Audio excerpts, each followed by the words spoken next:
Chairperson, and thank you very indeed to the witnesses for their opening presentations and for the materials provided. I'm going to start on the issue of the rapid build modular for Ukrainians, people arriving under the Temporary Protection Directive. I don't know if people remember kind of mini press furore when Passport Express was renamed Passport Post. It didn't do the deputy involved in that story any harm. She's now a minister, but looking at rapid build accommodation, I wonder, does it need a similar renaming? I mean, we just haven't. We could have delivered conventional housing within the time frame. You know, because we're talking about a 2-year process from start to finish. I think most conventional builders would say that they'll be able to get something across the line in that period of time as well. So firstly, can I ask an anticipated cost per unit? By the time we arrive at the 700 units, what's the anticipated cost per unit? Can I just suggest your first comment first, because I think it's very important and it helps explain the second question you've asked as well, Deputy. In relation to the rapid build moniker on this, I think that should be taken as how quickly you can get the modular unit built in the factories. I understand modern methods of construction, and I suppose my issue is the point whereby these were brought to site. Yeah. I don't believe was anywhere close to quick enough, considering the crisis that we faced. I think the big problem, and I can ask my colleague to develop this further, the big problem we had with the sites we have and are developing across the country is the huge difficulty we had in getting those sites ready to construct and put those modular units on. And across those 11 sites, we had considerable difficulties in many of them in relation to bringing them to a state of preparedness to allow the modular units to be placed on them. I understand that, and I'd have an awareness of particular sites where there was difficulty around that. I have an issue around the entire process whereby, you know, various organs of the state were asked for sites, and you had to pass up 78% of them. Correct.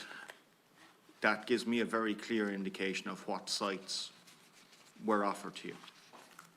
I'm not really going to go any further than that, because I'll just get cross, and I don't think I'll learn anything from it. But I want to return to the anticipated cost per unit.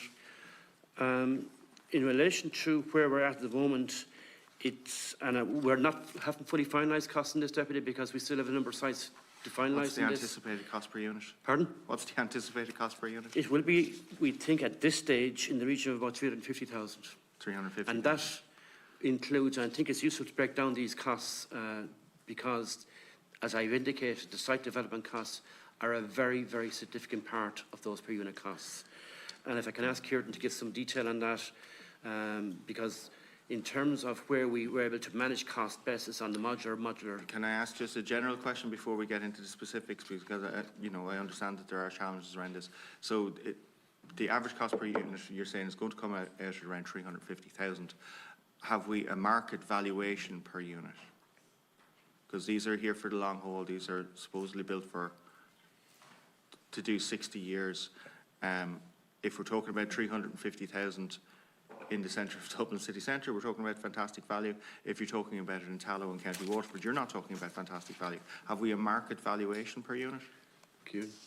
I can answer that. Market valuation wouldn't be appropriate in this case, Deputy, because... Well, they're here for 60 years. Even longer. We would expect it to be twice that period. We know the Temporary Protection Directive was extended for 1 year. Yeah. So this will be emergency Ukrainian accommodation until April 2026. We don't know. And then it has a 60-year lifespan after that. So at some point, these houses are going to, in one way or another, feature in the market. Yeah. And are you telling me that there's no market valuation?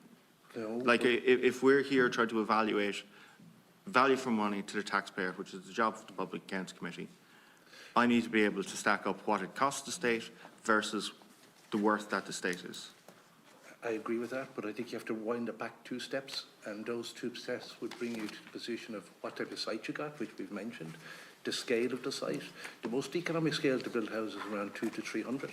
We're building at scale of maybe 50, 60. The biggest site we have is 108. So there's a complete difference in scale.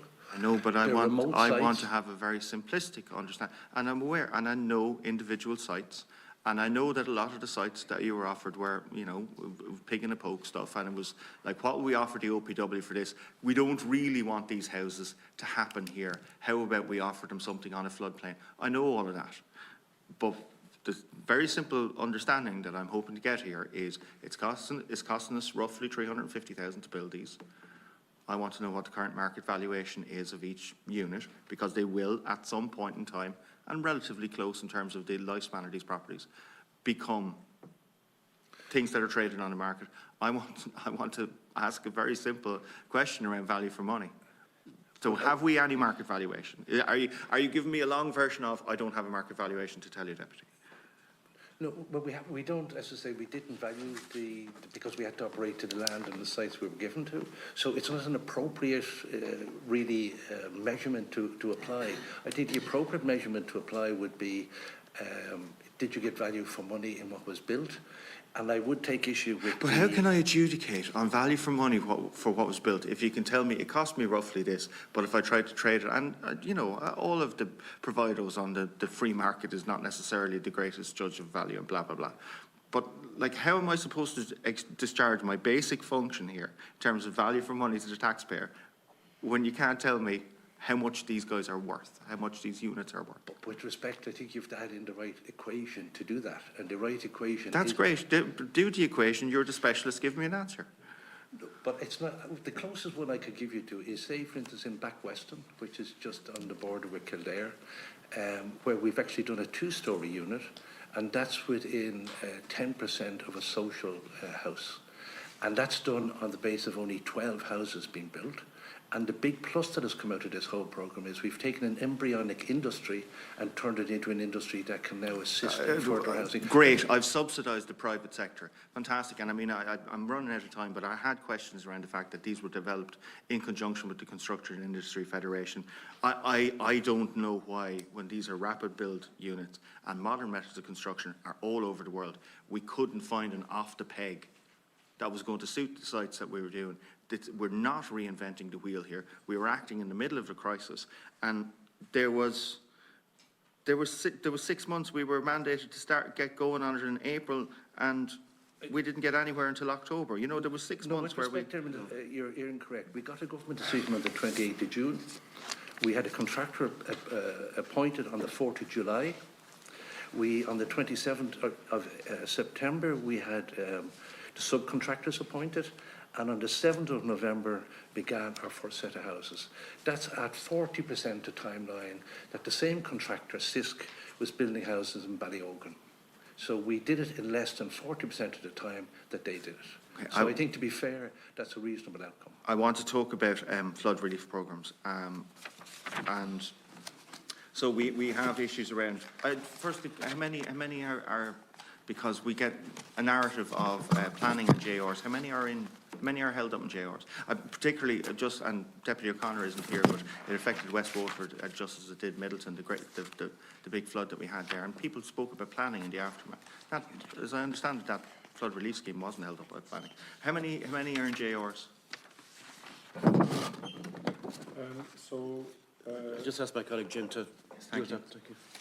So 5 flood relief schemes that we have approximately 5 flood relief schemes that have been involved in JRs. They would include the Morell River, the Morrison's Island project in Cork, the Whitechurch scheme in South Dublin, the Poddle in Dublin, and the Blackpool scheme in Cork. Okay, thank you. I just wanted that as a kind of background. I actually wanted, and I'm going to be very short on time, I wanted to talk about nature-based solutions and soft engineering. And we're very late to the table on this.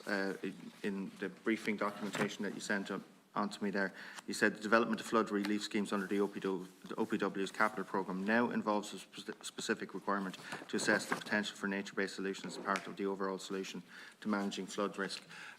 So hard engineering does one thing. It's, you know, in particular instances is absolutely very much needed. Waterford City is a great example of hard engineering solutions that have provided a really good outcome in terms of flood mitigation, flood management. But they're very expensive. Since when has the OPW begun this specific requirement to assess for nature-based solutions? How? Can I ask my colleague to take that, please? Yeah, so I would say in the last 2 to 3 years, that has been a requirement. And how many now flood relief schemes have within their planning a significant component of either soft engineering or nature-based solutions? So we have currently about 100 active flood relief schemes being progressed, and about 80 of those are in the first stage, preliminary design stage, and all of those 80 schemes that are currently being designed would have nature-based solutions as a specific requirement. Okay. Can I ask how you do your cost-benefit analysis of nature-based solutions or soft engineering solutions versus hard engineering solutions? I'm just annoyed to, so this is a complicated question and a two-parter. And so how do you do the cost-benefit analysis?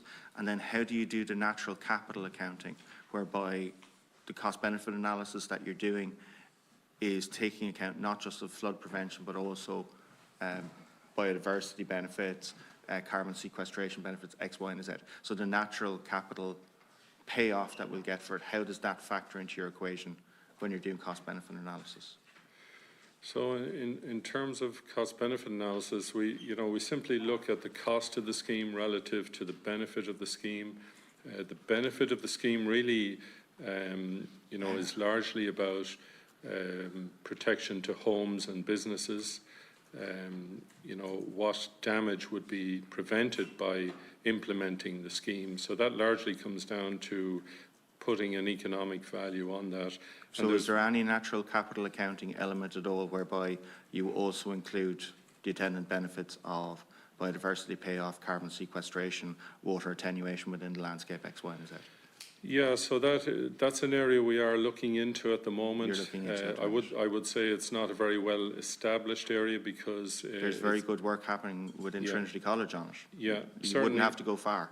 No, and understand that, Deputy, and we do engage with Trinity College on this, and we do engage with the current research, the very most up-to-date methodologies for undertaking economic evaluation of that. Are you talking to the people who are developing the National Biodiversity Action Plan, which is on a statutory footing, which would include these type of, a provision for these type of metrics? Have you an eye to nature restoration law, which I know is on the rocks at the minute, but there's a commitment within the Irish government to proceed on nature restoration? Yeah. Are these factoring into your equations, or are we just... Absolutely. We're doing all of that. We're engaging with National Parks and Wildlife in relation to the nature restoration law, and we do a lot of engagement with Department of Housing and Local Government in relation to, the benefits to biodiversity, or, for example, water quality benefits. So we do look at... We're still at a fairly embryonic stage in that, is what you're telling me. It's not... No, I would say we're pretty much right up there at using the most up-to-date research and knowledge in that area. Deputy